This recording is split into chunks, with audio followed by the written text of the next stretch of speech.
Hai teman-teman, kali ini gue bakal kasih rangkuman alur cerita serial drama Korea yang lagi booming banget akhir-akhir ini.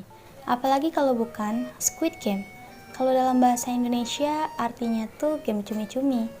Serial ini dirilis pada tanggal 17 September 2021. Squid Game adalah serial tentang kisah 456 orang yang berpartisipasi dalam sebuah permainan misterius. Permainan tersebut sangat beresiko tinggi, namun siapa saja yang menang akan mendapatkan uang sebesar 45,6 miliar. Jadi, biar nggak kelamaan baca di opening, langsung aja kita mulai ceritanya. Tapi sebelum itu boleh dong, kalian bantu channel ini supaya makin berkembang dengan cara klik like, komen, share, dan juga di subscribe. Oh ya, aktifin juga loncengnya biar aku tambah semangat bikin video baru selanjutnya. Kalau udah, skuy kita mulai. Sebelum permainan cumi-cumi ini dimulai, kita bakal ketemu sama Gi-hun, si pemeran utama yang kita kenal sebagai pahlawan di permainan Squid Game. Tapi, kalau di awal cerita, kayaknya nggak mungkin kita ngomong kalau dia ini seorang pahlawan ya. Lihat aja sendiri, dia aja sampai nyuri kartu ATM emaknya yang udah tua buat main judi. Emang dasar anak gak ada akhlak. Jadi jangan ditiru ya guys. FYI, si Gi-hun ini kecanduan sama judi. Pernikahannya hancur. Dia juga punya banyak utang. Dia punya anak perempuan yang masih kecil. Kita balik lagi ke topik ya. Jadi, uang yang dia ambil dari ATM emaknya dipakai untuk main judi lagi. Alhasil, dia menang judi. Tapi, kebahagiaannya cuma sesaat doang. Rentenir pun ngejar dia sampai dapet. Pas si Gi-hun lagi lari, tiba-tiba dia nggak sengaja nabrak cewek. Dan tanpa dia sadari, duit menang judinya ikut jatuh juga. Ternyata, duit itu diambil cewek yang tadi nggak sengaja dia tabrak. Rencananya dia mau beliin anaknya hadiah ulang tahun. Tapi, takdir berkata lain. Dia pun pergi mencari cara lain untuk kasih anaknya kado. Gi-hun memainkan capit boneka, tapi dia gagal mulu. Sampai akhirnya ada bocil yang bantuin dia menangin sebuah kotak. Sampailah dia ketemu sama anaknya. Pas anaknya buka tuh hadiah, seketika mereka berdua terdiam. Ternyata isi kotak itu adalah sebuah pistol. Tapi bukan pistol beneran ya. Ini tuh sebuah korek yang bentuknya mirip pistol guys. Gi-hun pun gak jadi dikasih hadiah barbar itu buat putrinya. Ya kali dikasih. Pada saat Gi-hun berada di stasiun kereta bawah tanah, dia ngerasa terpuruk banget. Tiba-tiba datanglah seorang pria misterius yang ganteng. Siapa lagi kalau bukan Oppa Gongyu. Dia mengajak Gi-hun untuk memainkan permainan yang bernama Dakji. Kalau menang, imbalannya adalah uang sejumlah 100.000 won, bukan rupiah ya. Kalau didolarin sekitar 100 dolaran gitu. Tapi kalau kalah harus kena tampar. Gi-hun pun setuju. Mereka memainkan game ini berkali-kali. Alhasil, Gi-hun dapat banyak tamparan. Dengan banyak sekali tamparan yang dia terima, akhirnya dia berhasil memenangkan permainan ini. Dia pun pulang dengan muka yang babak belur dan tak lupa juga dengan beberapa ratus dolar di sakunya dan sebuah kartu nama. Dia diberitahu untuk menghubungi nomor tersebut jika dia ingin mendapatkan hadiah yang lebih besar. Singkat cerita, akhirnya dia memutuskan untuk menelpon nomor tersebut dan berpartisipasi dalam sebuah game. Tapi nih guys, dia nggak tahu permainan macam apa yang bakal dia ikutin. Disinilah cerita Squid Game dimulai. Saat tengah malam, sebuah mobil menjemput Gi-hun, lalu membius setiap orang begitu pintu mobil ditutup. Pas dia bangun, tiba-tiba dia udah pakai baju olahraga warna hijau dengan nomor 456. Dan ternyata dia salah satu dari banyaknya orang yang ikut ke sini.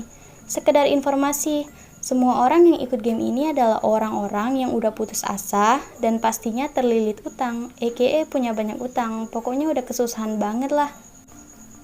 Bahkan Gi-hun ketemu sama cewek yang ngambil duitnya pas itu, namanya Sebyok. Dan yang gak nyangkanya lagi, dia ketemu sama temennya yang bernama Jo Sang-woo.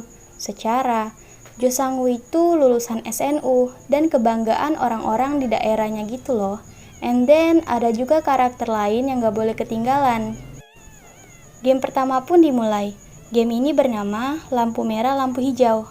Semua orang kebingungan waktu dibawa ke labirin yang aneh, terus nembus ke lapangan bermain, dan ada boneka raksasa yang mirip boneka mampang. Aturan mainnya lumayan simple, tapi saat mereka sadar yang mengerikan adalah permainan memiliki taruhan hidup atau mati. Kalau lu bergerak pas tuh boneka mampang ngomong lampu merah, udah, kelar hidup lu, kalian bakal ditembak. OTW mati di tempat dah. Dari sinilah kekerasan permainan Squid Game yang barbar. Di serial ini, kita bakal sering disuguhkan dengan aksi tembak-menembak dan hal sadis lainnya, yang gak terduga sama sekali. Bahkan, setiap pemain tampaknya sudah nggak peka terhadap apa yang terjadi di sekitar mereka. Keputusasaan mereka untuk melewati permainan demi permainan dan bertahan hidup membuat mereka melupakan belas kasihan pada sesama manusia. Permainan tak berhenti sampai game lampu merah lampu hijau.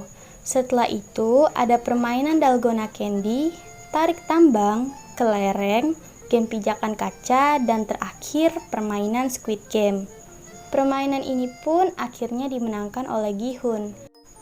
Betapa menakutkannya permainan ini, bahkan sifat manusiawi pun hilang.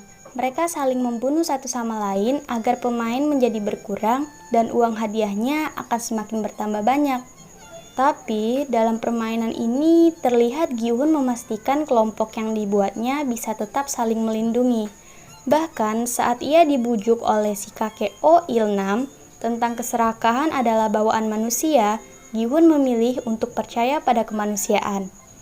Gi-hun juga membantu adik Sebyok dan ibu Sang-woo setelah ia keluar sebagai pemenang. Walaupun di awal cerita kita memandang Gi-hun sebagai orang yang gak layak disebut sebagai pahlawan, tapi sekarang kita bisa melihat sosok pahlawan di dirinya. Permainan ini benar-benar gak bisa diprediksi, yang pastinya bikin jantung dak-dik-duk-der pas nonton. Bahkan, serial ini banyak memberikan pesan moral, seperti pertemanan yang harus kita jaga. Dari serial ini, kita belajar bahwa pertemanan itu harus dijaga, terlepas dari banyak tindakan teman yang kita punya. Terlepas dari itu juga, kita harus menyadari bahwa pengkhianatan bakal selalu ada. Dalam serial ini, dikisahkan seseorang yang tadinya berteman bisa menjadi lawan.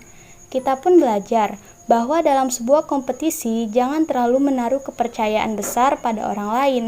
Salah satu yang paling terlihat adalah ketika Ali yang begitu mempercayai Sang-woo dan sudah menganggapnya seperti kakak sendiri. Sayangnya, saat permainan kelereng, Ali justru dikhianati oleh Sang-woo. Sang-woo mengambil kelereng Ali dan langsung pergi meninggalkannya, hingga Ali ditembak di tempat.